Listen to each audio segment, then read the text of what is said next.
Yeah, you're one of my favorite young actors in the movie. Eddie Redmayne, he's since Savage Grace. I watched it 3 times. He's really, for me, one of the hotspots, and he's really, I think he's becoming a big star. How come that you have him as leading man? Well, Eddie Redmayne plays the monk, and he originally wanted to, when I got involved in the project, it was halfway through finishing the post-production of Triangle, and they showed me the guy that the previous director wanted, and he looked like the sort of guy that had been kind of out taking drugs all weekend, having a really good time. He looked like he'd entered the void. I'm not sure if any of you saw it yesterday.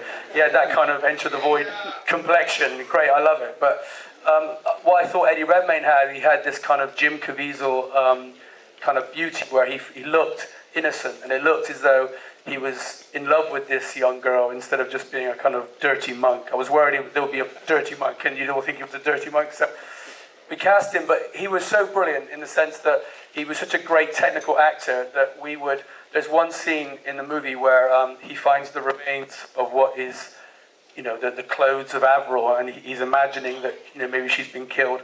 We shot the whole scene there in the caves when he runs down looking for her, literally, and the DOP is here to prove it. We shot that whole scene in about an hour, and we would be all running around panicking because we were rushing to finish the day, and Eddie would just be there every day. So I think Eddie's got a big future, hopefully. Hat jemand Fragen zum Film? Kritik, Anregungen? Er ist hier um die Ecke gedreht, fast.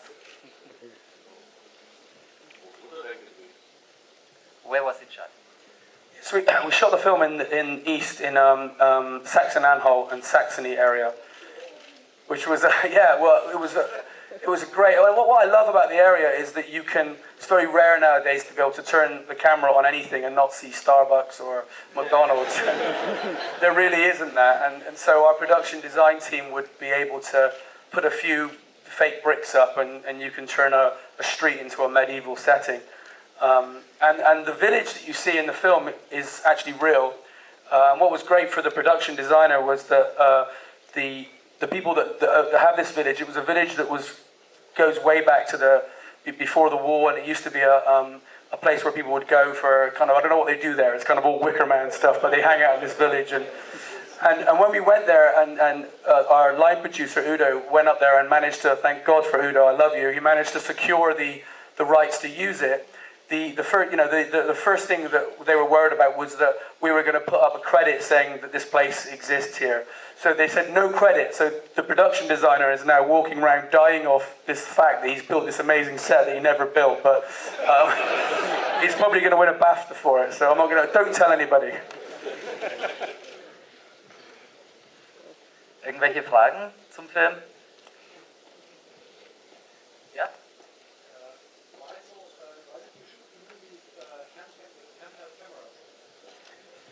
Yeah, we wanted to, I think with period films generally, there's this desire to do the big crane shot that comes in, and everything is about the location, everything is about the sets and the fact that you've built this set.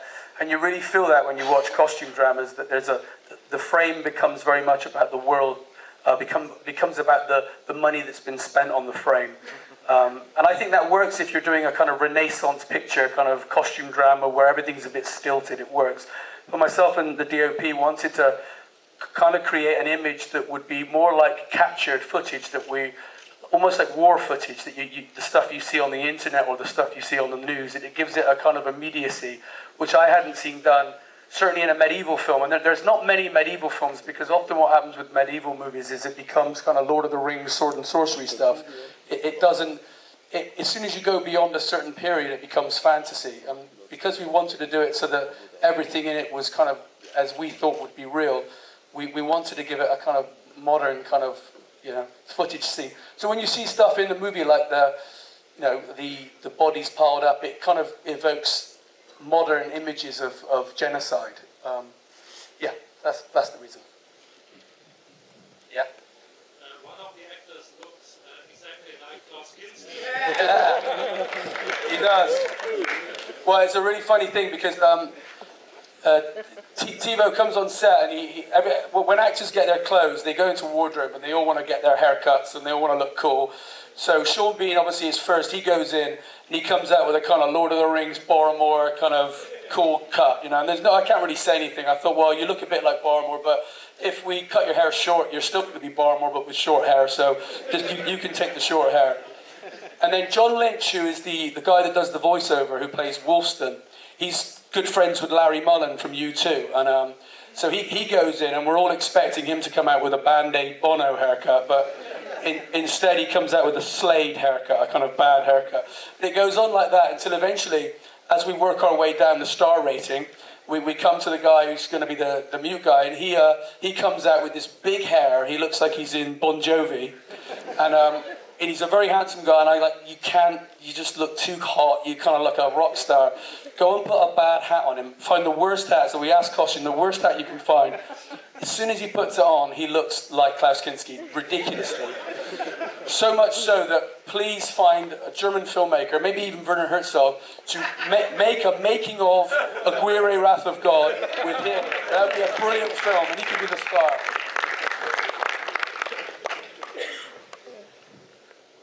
Noch jemand?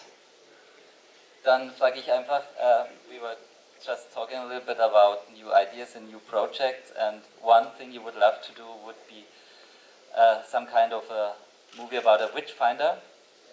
Yeah. You want to say something? Yeah, I was just thinking that, you know, I'm interested to know what would happen. I mean, for me, the film was, I was trying to find a story that would, you know, when you hear about, at the beginning of this movie, we have a young, moderate Christian who, by the end of the movie, becomes radicalized so much that he's effectively like a medieval suicide bomber. It's kind of how I saw it in my mind.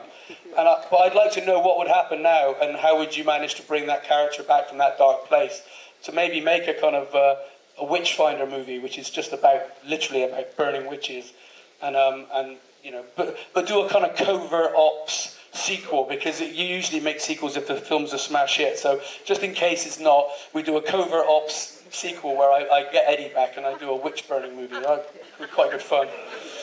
One of the weird things when you make period films is that all the girls turn up on set dressed as wenches, and for the first 3 days it was really, it took some getting used to, but I want to do another one. So. Okay. Noch was? Da sonst? Yeah? The interesting thing, you said he started out as a moderate Christian who at the end becomes radicalized. But actually, what happened, at least to me, it seemed like in the end the witch was right, because in fact he did renounce what Christianity is supposed to be about. That's right, So, yeah. So to me that was the interesting thing. That's right, yeah. Sorry, I used that example because it was, I mean, the whole epilogue, the whole ending was a very hard thing to get past some of the producers at the time. Not all of them, but some of them, because they were worried it was very downbeat. But actually, what it's saying is exactly what you say, is that, you know, she tests the purity of his belief, and as a result, she ends up being proven right. But she's still a charlatan, you know, and she's still someone who is obsessed with power. And so she's still, I mean, I wanted to be very careful that you don't take sides. That, you know, even though I was dealing with paganism in a sense, it's not really ever referred to.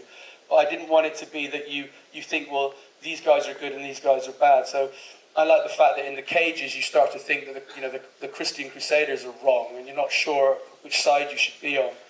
And the very reason we had an amazing grip on the movie who would always read the scripts and come up to me and say, well, why did you hang the guy? You shouldn't hang the guy, because if you're given the chance to renounce and you do renounce and then you're hung, then that's wrong. You should be freed, and then it's proven that these guys are right and he's wrong. And the reason is, for precisely that reason, you have to have him hung, because you can't say one's bad and one's right. And I think that's why I think that works, even though it's a really brutal scene, is that behind the power structure of this utopia that this witch has created, this woman, this witch, has created, there's a hidden sort of thing going on behind the scenes, which I like.